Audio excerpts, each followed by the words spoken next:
Welcome to the Broken Pie Chart Podcast, episode 155. I'm your host, Derek Moore.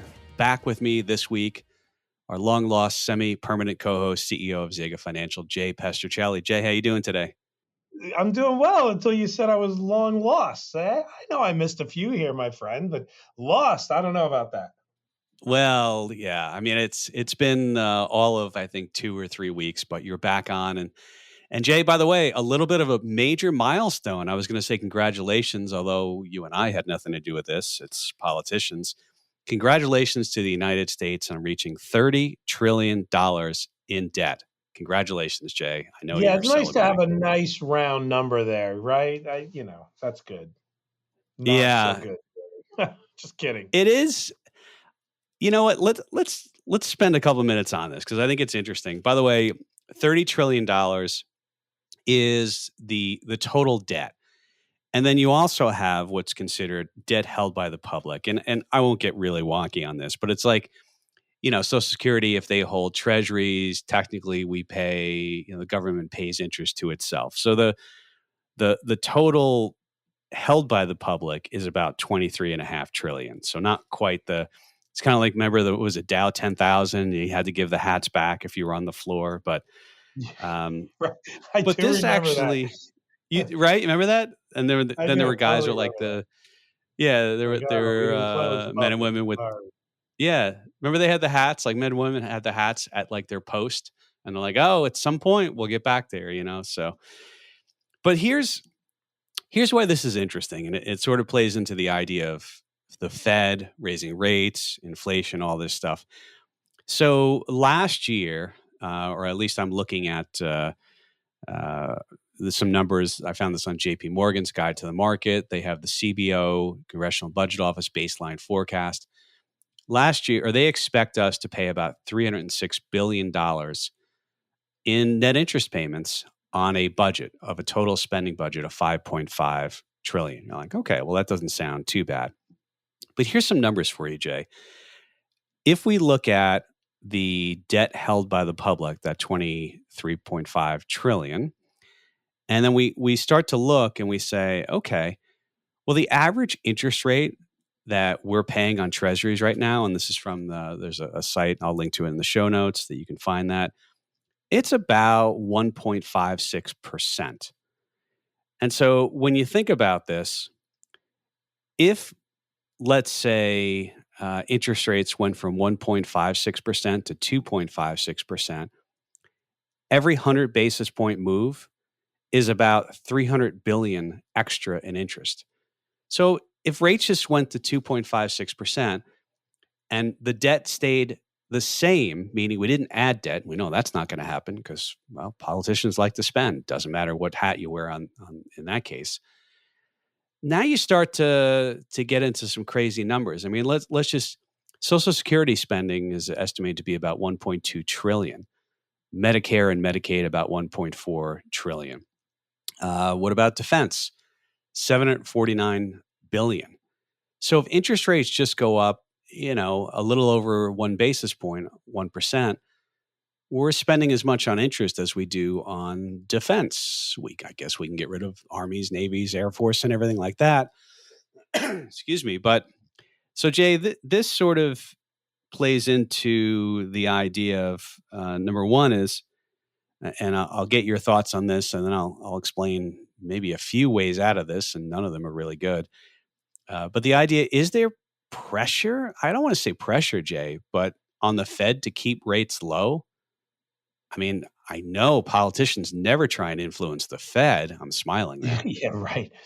I have two comments on this. So, Derek, yes, it's a staggering number, and yes, the interest rate payments is a huge chunk of the budget, or huge increase in the chunk of the budget when you take a look at it the way you just positioned it. But I've got two comments. So, yes, absolutely, I agree that just like everybody that remortgaged at lower rates and has been able to afford more on their personal side, the government has enjoyed that kind of that kind of a position for the last decade and a half with lower rates in general. And so I do think that at some point that has to change. But Derek, tell me this, right? So of this debt that's out there, the 30 trillion that is out there, if rates change in the next year because of what the Fed does, it actually doesn't change the coupon payments of the existing bonds. Am I correct about that?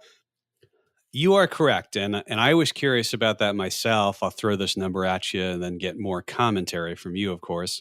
But the average maturity of the U.S. Treasuries is 62 months, which is a little over 5 years. And so you are correct on new debt. Right. So unless they refinance all of that old debt at the higher rates, you won't actually have that extra 300 billion that has to be paid out.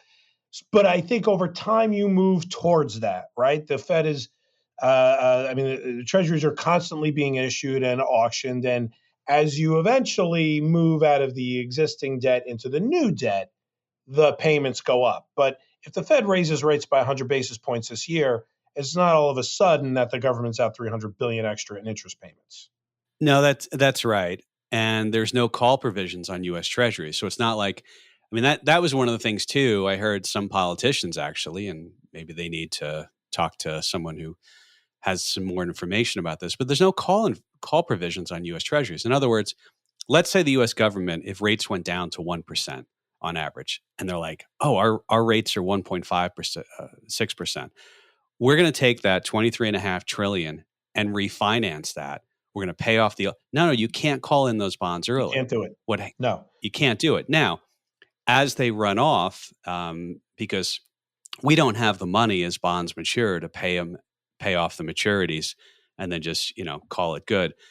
As the bonds mature, you issue new debt to pay the maturity principal back on the old debt, Jay. But no, I think you're right. And the other question too is what happens to the yield curve? So just because the Fed raises rates doesn't mean that the whole yield curve is going to go spiking up 1%. In fact, some people think if the Fed raises, they could invert the yield curve. So I think you're right, Jay. It's not a tomorrow thing. And this is one of those, it matters when it matters, right? Yep. And I know you've hit on a lot of different parts of the fixed income market through the different podcasts that you've done, but it's the it's the new issuances that kind of really matter when it comes to this. You just brought up an interesting point about the yield curve, and the market's reaction to it. Um, I do think it's not a foregone conclusion that if the Fed raises rates, rates across the board go up by that amount, right? So I think there's a lot of it already baked in, right? Today, I think I saw the 2 year at 1.3. Let's just say 1.3, 10 year at 1.9, right? So if rates go up, that doesn't necessarily mean that the if rates go up by 50 basis points in March, let's just say the Fed raises 50 bips. The 2 year doesn't necessarily have to go up 50 bips, right? It doesn't have to go to 1.8 for the 2 year, right? It's probably already baked some of that in. And so there is you hope, or the expectation is what the Fed does in the near term is it creates a ripple effect through the bond market. But the expectations, what a 30-year does or a 10-year bond doesn't necessarily correlate to what the Fed is doing on the near term rate. And so I think it's an interesting point that you bring it up. I think you start to see things like fear of the Fed is going to cause a recession, and you could invert the yield curve, like you just said. It'll be really interesting to see how the bond market reacts in March if we actually get a raise. And a month ago, I think I said I didn't think we'd see it in March. At this point, it feels like a foregone conclusion. Now the question is it 25 or 50? Which, I'm kind of like shocked that I'm even saying that, but that seems to be what the market is bracing for. You see that in the pricing as well? Yeah, and I by the way, I think your points are really good. And I'll remind people that in the last rate tightening cycle, it ended in 2018, interest rates on the 10-year went down after the Fed started to raise rates. And you're 100% right that long end of the curve is more about expectations for growth, expectations of the economy. And it's one of the reasons, as we know, when we see an inversion in the yield curve, it's the market, and I'm saying the market, the bond market, does not believe in the growth story. And that is a bearish signal because when rates in the near term are higher than the long term, besides causing all sorts of problems for banks, that's obviously the case. Yeah, I mean, they want the safety of a longer haven, right? They want the safety of something that's gonna outlast whatever, a market event may cause, right? That's why they go to the longer dated stuff, pushing the price down, pushing the price up on the bonds, hence pushing the yield down because there's just more buyers there. By the way, Jay, you mentioned the expectations of interest rates. I look at the CME, Chicago Mercantile Exchange, the Futures Exchange. They have a Fed probability tool. I mention it quite often. I'll link to it again. The March meeting date has a 75% probability of a 25 to 50 basis point Fed funds range. We're at 0 to 25 right now. So that would be a rise of a quarter point. Only a 25% probability of a 50 basis point hike. So that's stacking two 25s all in one. Interestingly enough, though, Jay, a month ago, January 7th, there was only a 6.5% probability of a 50 basis point move. So it's now 25. Jay, I don't know if that syncs with what you're hearing and people are talking about, but so far it's not a foregone conclusion, at least based upon the Fed funds futures prices. Right, right. So I'm with you, right? That is definitely what I'm seeing on the on the channels and the media that I'm reading is just right. It's you should count on the first hike in March, and if you don't get if you don't get two in March, you probably get the second one by May. Do you have a May probability on say the second hike? Like what the rate will be? Like what's the prob of like 50 to 75 in May? Is that one of the data points there? 70%. Yeah. So that's the 70%. prevailing. Yep. Yeah. Yep. Yeah. So, I mean, this is starting to lead me. I mean, I don't want to jump the gun on this, Derek, but it's leading to me to my kind of contrarian trade a little bit. If we want to jump to that, unless you want to keep going down the fixed income path here a little longer. I'm looking at my. It's not like you and I plan this. People should know I'm just we throwing actually. you a curveball, buddy. Well, people should know. Like when you do a podcast, the problem is if guests talk, if we talk to each other beforehand, all the good stuff already happens. We have topics and stuff. Yeah, let's. So what you're saying is this is the best it's going to get, even if we planned it. This is as good as we're giving them the best we got right No, now. let's do the contrarian trade, and I'll maybe throw my contrarian trade later. So contrarian corner, really contrarian meaning everyone thinks X, and you're maybe throwing out an idea for Y. And I'll remind people this is not investment advice. Like, don't do this. So, I mean, don't like that's not how we invest, right? We invest long term, and we buy and we hedge on the majority of portfolios. Okay, let me get that out of the way. Jay, you be the contrarian for a second. Great. Yeah. So thanks for that. So,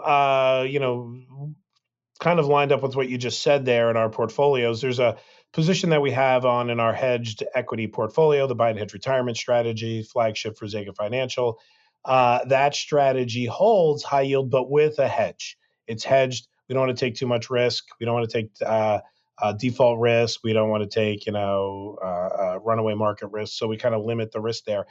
It's actually the most money we've ever spent on our high yield hedge. Right, we're hedged up. Right, we think rising rates are going to give high yield a problem, and if rates get out of control or inflation is really really high, and I know you want to talk about inflation later, Derek. We just think that could give the market trouble. So we're overly hedged right now in our high yield position that we happen to have now.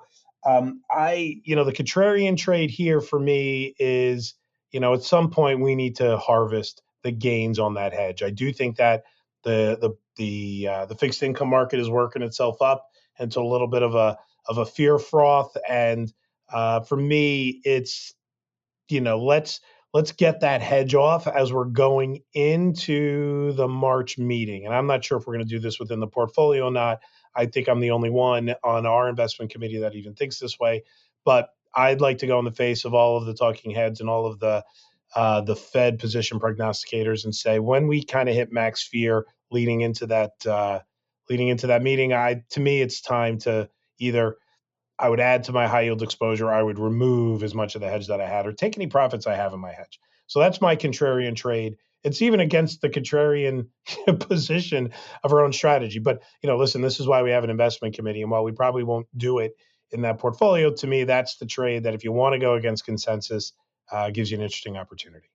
We think about, all right, so the contrarian, I like the idea, and I think it leads to the question. I mean, do you think there is max fear yet? I mean, you pull up CNBC and you start. I always call it the cupcake indicator, and let me explain that. So I don't. There's nothing wrong with cupcakes; they taste fantastic. I don't know how to cook one, but other people certainly can. But if you ever Just look by at the saying that local you cook news, cupcakes, Derek, you've told everybody you don't bake cupcakes. That's true. Like just by calling it cooking, you just you bake. you bake You cupcakes. You don't. don't cook cupcakes. So you don't cook pastries; you bake them. Okay. There you go. You bake desserts. All right. I'm crossing that off the list of potential retirement career No, post no retirement cupcake shop careers. for you. Yeah. Yeah, but all right, let me get this back on track though. Think about fear. When you watch your local news, and a lot of times I come in, I'll see there'll be somebody like baking something or cooking something. And that I have a contrarian indicator where if they have like the Dow Jones ticker in the bottom right corner when the markets are in fear, that's like the capitulation point. But yeah, I don't know that we're at I think you're saying in the future there'll be some sort of capitulation and max Yeah, fear we're not there. That's when right. it's That's done. right. I don't think we're there yet, but I certainly think we're heading towards that. There's going to be a point where there's just the pendulum has swung way too far on expectations of how many raises the Fed's going to do.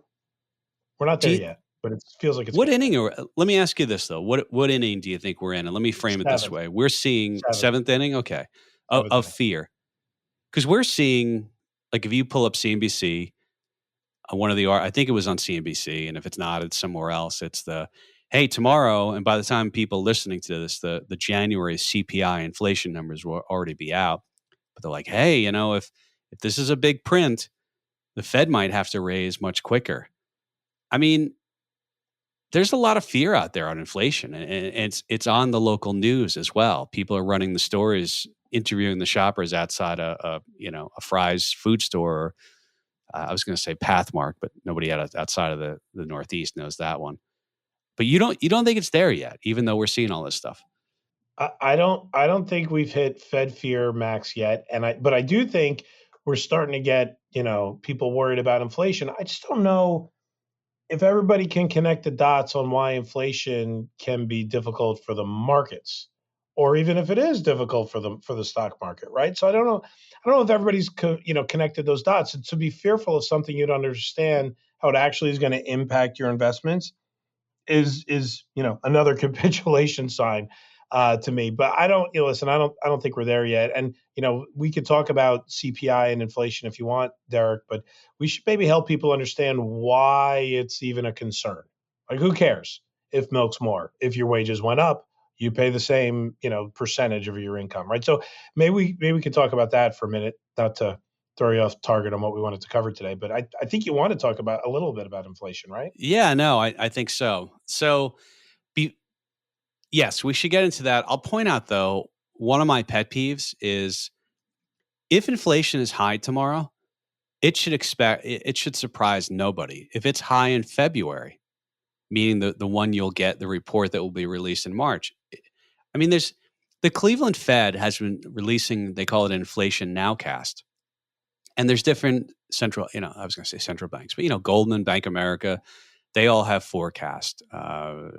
Briefing.com puts out a forecast.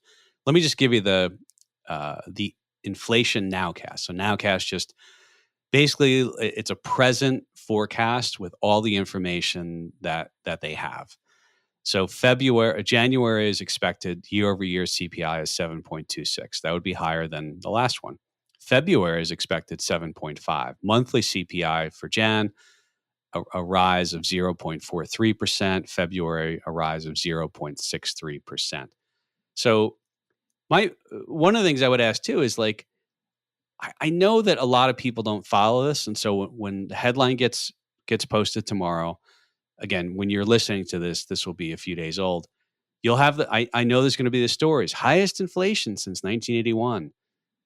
But this isn't a surprise to me. Like this is No, already in the there, market right? knows it's coming. No, no, it's headline news, but the market knows this is here, right?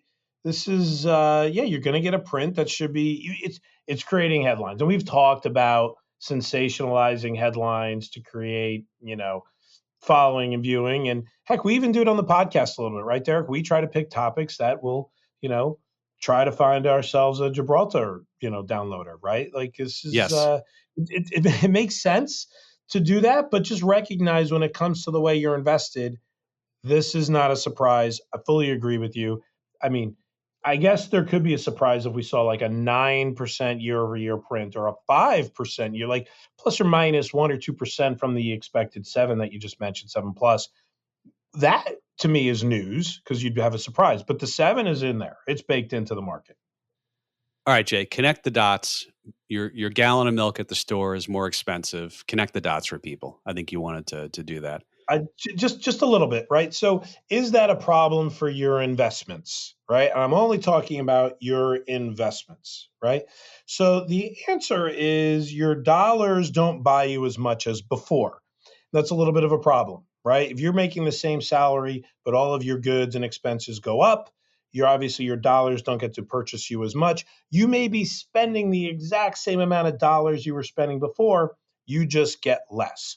So GDP doesn't change in that scenario very much because you're spending the same amount of dollars. GDP and corporate earnings don't change very much, but you just get less as a consumer. So economic wise, your confidence go down, confidence, like consumer confidence will drop. Those things can be a little concerning to the market, but things like GDP and corporate revenues probably don't change very much. Now, if your salary goes up along with it, you're spending more, right? You're even because now you're still spending the same amount you would normally spend on milk percentage wise or gas or whatever it is that you're spending the money on. You're now increasing corporate earnings and increasing GDP. Now, GDP does an adjustment, does an inflationary adjustment, correct, Eric? And we don't have to get into the nitty gritty too much about it. We know that inflation will naturally push GDP higher, will naturally push corporate earnings higher. However, while GDP has an inflationary adjustment, corporate earnings really do not. Right? I don't think there's ever, Microsoft or Apple made, $60 billion last quarter, but on an inflationary adjusted basis, it's only 55. It's not the way that works, right? You just see the corporate earnings number. So while inflation itself will be difficult for the actual consumer, it actually won't hurt. It shouldn't hurt in the near term corporate earnings. Now, it may hurt their costs, right? Costs may go up with corporations spending more. And okay, that does that ripple through to the end client? Probably because the prices are going up too. So, all of those things are not the worst thing in the world. The thing that should give concern is when the Fed decides it's too much. Right? The thing that's really concerning. So the inflation itself isn't the problem. It's to me, it's more along the lines of what the Fed is going to do by raising rates or to slow down that inflationary number, right? Because there are limits that you don't want to get to when it comes to inflation. And Derek, I'll leave you to explain the late 70s and 80s inflationary problems. But for the Fed to start to increase rates, it starts to make bonds more viable. And people will say, you know what? If I could earn 3% in a treasury or a 2% dividend on my S&P 500 ETF, which one of those two ways do I want to go? You'll naturally see flows back to the bond market. So, because the Fed raises rates, makes bonds more attractive, you could lose the multiple out of the S&P 500 regardless of how good earnings are, unless they're going to pass it through in dividends. You're not going to get much more money over there in the stock market. You will get more money in the bond market, and it will flow funds to fixed income out of stocks. It's way too early for that to have happened today, but that's why there is all this fear, in my opinion, around what's going to happen to the stock market when the Fed starts raising rates. So hopefully, Derek, beat that up a little bit. Tell me what you think on that. Yeah, I agree. We're not there yet. We're not there yet. It is an interesting, and I won't get into the academic side of the expected return and equity risk premium and all that stuff. The three listeners we have will dwindle quite quickly. But there is sort of the line of indifference between stocks and bonds. I mean, I always joke that if I wrote my book, Broken Pie Chart, or you wrote your book, Buy and Hedge, both available on Amazon, and I mean, why not look at Valentine's Day and President's Day is coming up? So they buy them both, buy one for one for the other. It's Buy a them wonderful both. package deal. Yeah, It give the is. gift of knowledge. Yes. We'll link to those in the show notes. But Jay, I mean, in all seriousness, I joke around. If I wrote my book in 1982, I'd say buy a 30-year U.S. Treasury yielding 15%, and I'll write the, the abridged, the redone version 30 years later. Like at some point, if you're like, oh, I can get 7%, it's not risk free because you have interest rate risk. But if I can get 7% in a Treasury bond, and historically the compounded growth rate on stocks is 8%, that gets really interesting there. And plus, future earnings, the higher you have to discount those down to the present, the less those future earnings are. And theoretically, if you're using valuation metrics, and so yeah, Jay, I think that's right. I think that's right. And it also, slowing down the economy. That's the other issue. So then you start to get into people's jobs and people's, if your income's higher. But by the way, Jay, there is a flip side to this though. And that's if you have a mortgage, let's say your mortgage is $2,000 a month and we get 5% a year inflation for 10 years. Well, if you adjusted that mortgage payment of $2,000 for that inflation over the next 10 years, your payment would be $3,257. But if your payment is fixed at $2,000 and there's inflation, in theory, that actually makes your costs go down. And that's one of the reasons, a weird way, if we had massive inflation, assuming we don't get too crazy on, the budget deficit would shrink on an inflation adjusted basis, but we're getting off the rails quick. But that's, yeah, I mean, I think that's sort of the deal there is, triangulating it back to people's preferences and everyone has, I hope most people have 401ks at least. So this stuff matters to people, Jay. Yep, it totally does. And you did touch on a point a second ago that maybe we go back to. You did talk about how inflation may raising rates would potentially impact certain sectors of the market and potentially impact some growth of those sectors. I think the real estate sector is something will cool down as the Fed raises rates. But I'm not sure that is the thing that's driving all of the inflation. Well, we know it's not the thing that's driving all of the inflation. But this is a repeat from before. I'm still not convinced that it actually helps. Raising rates actually help ease the inflation due to, say, supply chain constraints. I'm not sure how that cleans it up, and it may even increase it, right? So a little repeat on a topic from the last time that we talked about this, but felt it was worth bringing up again, that they may not, this is why the market is a little concerned that the Fed does raise 5 times this year, right? Is that actually going to ease the inflationary pressures they're trying to address? I'm not sure. Some of it, yes. All of it, pretty sure no. I'll put a link to that episode so people can listen to that discussion and banner and see how much we're wrong or right on our predictions there. But yeah, I'm with you. I'm not sure. Yeah, we beat that up enough. I think it's more supply side. And before I get to the next topic, though, Jay, I figure I'll just mention to people if they're interested in seeing a little bit more about how we manage portfolios, shoot me an email. It's derek.moore@zegafinancial.com. That's DEREK.MOORE at ZEGA, Z as in zebra, E as in Eddie, G as in George, A as in Apple, financial.com. Financial's up to you to spell correctly. Jay, on the contrarian corner, my contrarian this week is to buy, and again, not investment advice, but buy some, maybe find a mutual fund or an ETF that buys emerging market value stocks. Those Emerging things market value? yes. Okay. Yeah, you Let's sound unwrap that a shocked. little bit. I am. What? Let's hear about that.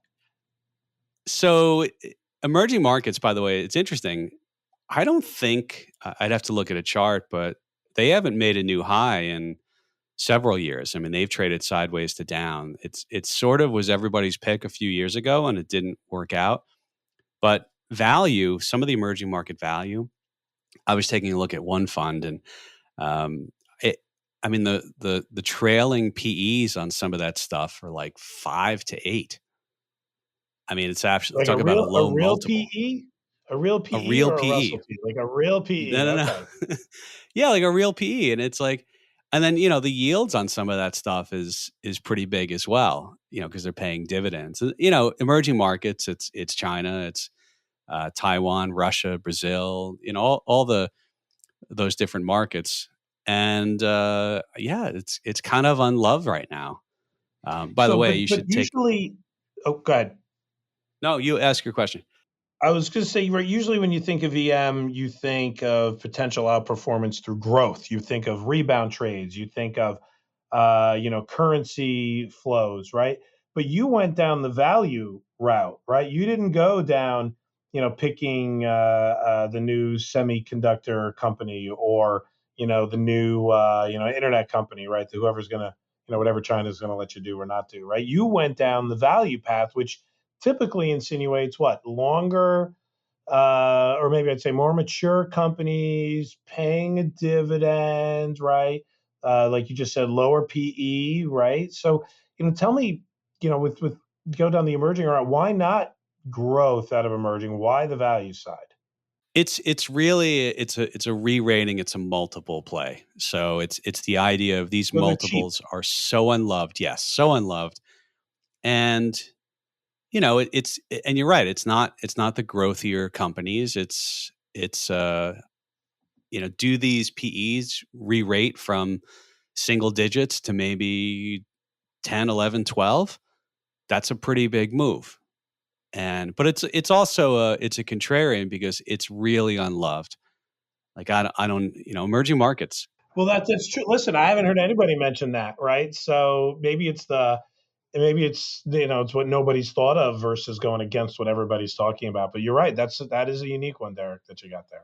And it's also a dollar. The dollar has run up quite a bit. If you get any sort of pressure release on the price of the dollar, that helps EM and things like that. Who knows? But by the way, I did say my long shot pick to be in the Super Bowl was the Raiders and the Buccaneers. So if that's any indication of uh, of, my Sorry, I picked the prowess. terrible Cowboys. So there you Oh, go. that's I right, got you did. totally wrong too. Yeah. Unfortunately, let's switch to our final topic, Jay, which is speaking of unloved or love. People seem to really like the idea of buying puts for protection. A Bloomberg article recently ran, and they mentioned that put buying, which is hedging, is at the highest level since April of 2020. Jay, we know that the crowd normally is wrong. And the Bloomberg article made the point of, hey, this could be a sign that equities are poised to run. So, Jay, we hedge all that we're always hedged, hence the buy and hedge strategy. And sometimes when nobody wants to hedge, it's the best time to hedge because it's really cheap. But Jay, I don't know if you have any thoughts on this, what we're seeing in sort of the options market. First off, I love that Bloomberg is talking about options. I love that Bloomberg is talking about hedging. I can't talk enough about hedging, right? We can't talk about the advantages of hedging and what it does for you enough, right? It affords you the ability to not have to time the market for your protection. It affords you the ability to be opportunistic when the market is in decline because you've got something making money or avoiding a loss while everything else is losing money. So I love the topic, right? And certainly we watch the cost of puts on a pretty regular basis. It's the easiest way to hedge. Just buy a put. Just buy a put on the S&P 500. It's the easiest way to do it, and it's a little lazy if you don't want to put in the work to figure out which sectors are going to do best for you, but better than having no hedge at all. And so you're right. When you start to see a premium increase on the puts and you see volume increase on the puts, it tells you everyone's putting on this excess protection. Everyone is bracing for the big sell off. But the whole point of what I just said with putting on the puts is so you don't have to sell your underlying stocks. You don't have to sell your equities. And so this is why, as those puts get purchased, as those puts get added to portfolios, as they get added to funds, hedge funds, mutual funds, individual separately managed accounts by advisors, it tells you that they want to hold what they have. It tells you that they're not going to liquidate their underlyings because they've put in an opposite side trade. So while Derek is right that there is the contrarian nature of, hey, everyone's hedging, that means they're all wrong. Yes, that's a piece of it. But to me, the actual dynamic of it is, well, now they don't have to sell, right? They don't have to exit their Apple or Amazon or their Google or their Nvidia that they bought because they've bought hedges and they've got an offset. They'll sell that hedge first to earn gains on their protection before they drop their stock. So that's to me why I love seeing this kind of information. It's why there is the natural flow of dollars and the psychology of the hedger to not have to time the exit and reentry.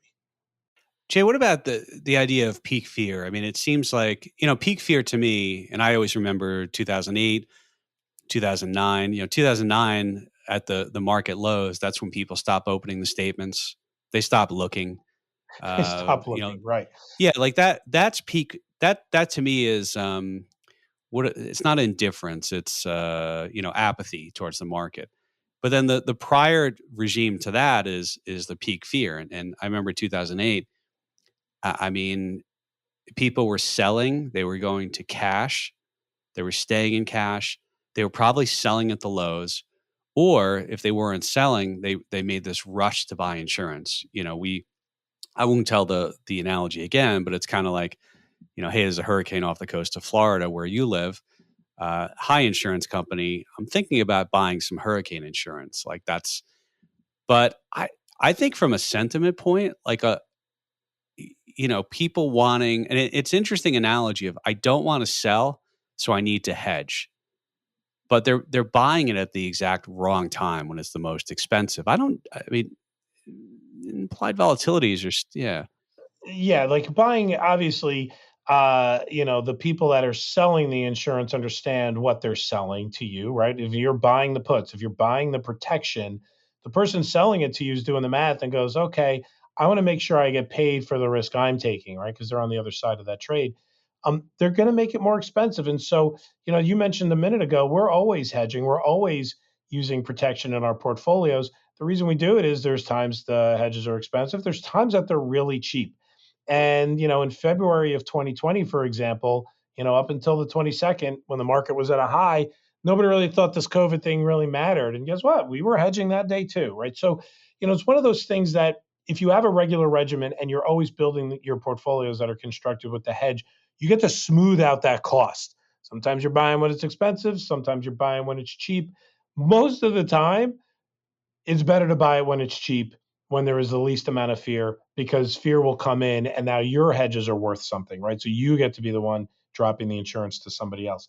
Yeah, Derek, you're right um, when you talk about the cost of hedging going up when fear is peaking out because people are willing to pay more, right? Like, I don't care. Just get me protected. Here, take $10 a contract, take $12 a contract. Used to be $6, but you know what? I don't care. I'd rather spend a little extra right here. And the people, the market makers or those, anybody selling a hedge, knows that's the case too. So, yeah, I mean, there is an emotional reaction. If I have to put the one data point that would accurately reflect the emotional disposition of the market, it's the cost of options. It's the implied volatility. It's what the premium someone's willing to take to put on a position regardless of the cost. To me, that's the best way to gauge the emotional disposition of the market. And a lot of people watch the VIX for that, Derek. Right, the VIX gives you the implied risk of implied volatility over the next 30 days. I don't, Derek, it just doesn't feel to me like the VIX is maxed out for this kind of risk that we're seeing right now, like this, longer term fear of what the Fed's going to do, and are they going to put the economy into a recession? I'm not sure it's there right now. I don't know where the VIX is today. I thought, low 20s is the last I saw it. But I feel like it's not in that 30, 35 range, which is kind of where you see max fear. So I think it might be a little early, or it's already passed.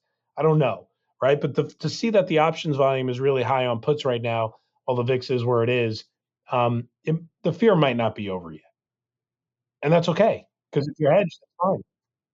20.3, by the way, is what it's currently. And we've seen, maybe this is a topic for another time, but just because the VIX is high doesn't mean it can't stay high. I mean, 2008, 2009, it was a number of years before the VIX was more at a historical quote unquote average level. So I think there's the Fed premium in there, the Fed risk premium. I think there's COVID risk premium still in there. There's, countries are always having entanglements here and there. So, Yeah, you got the Russian fear, you got right, that's in there, right? Potential, war with Ukraine scenarios built into VIX right now. There's plenty of things that we could always point to that are driving the VIX. Heck, you could throw Bitcoin volatility into the VIX math, right? So all of that stuff kind of gets boiled in there. And a VIX at 20 to me doesn't scream max fear like you would with max put volume. However, when I'm not sure exactly when that the data is covered in that Bloomberg article. I'm sure it's not up to today.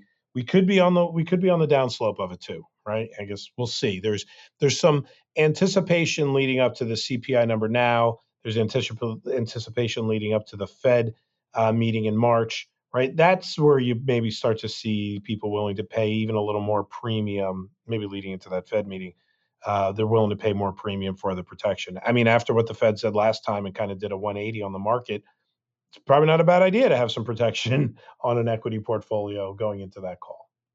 well, I think we've covered a lot of ground, and probably a few things we've touched on at the end we can expand on in future episodes. By the way, folks, do send me emails for ideas for topics. A lot of times I do take those suggestions and wheel them into one of the shows. I'll put a link to all the stuff, or I'll try and put a link to all the stuff we talked about or referred to, and if I can remember it all. And again, Buy and Hedge, Jay Pestrichelli's book, and my book, Broken Pie Chart. Fantastic Valentine's Day gifts. I think your spouse would like nothing else. Forget the roses. And I apologize for any problems that causes you in the future. You can read it together like it's a nice couples activity, right? Let's Right. read a chapter or two of a financial book. I don't Yeah. Dozen nothing screams roses romance and more. yeah, dozen roses in one of the books or both books. There Why you go. not? All right, Jay. You're all welcome. We'll leave it there. Sadly, we have yet to see a listener from Gibraltar, but we're still all hopeful. If anyone listens from Gibraltar, I promise I will sign and send a copy of my book, Broken Pie Chart, out to that individual. Jay, thanks again for coming on, and hopefully we'll see you in the next couple of weeks.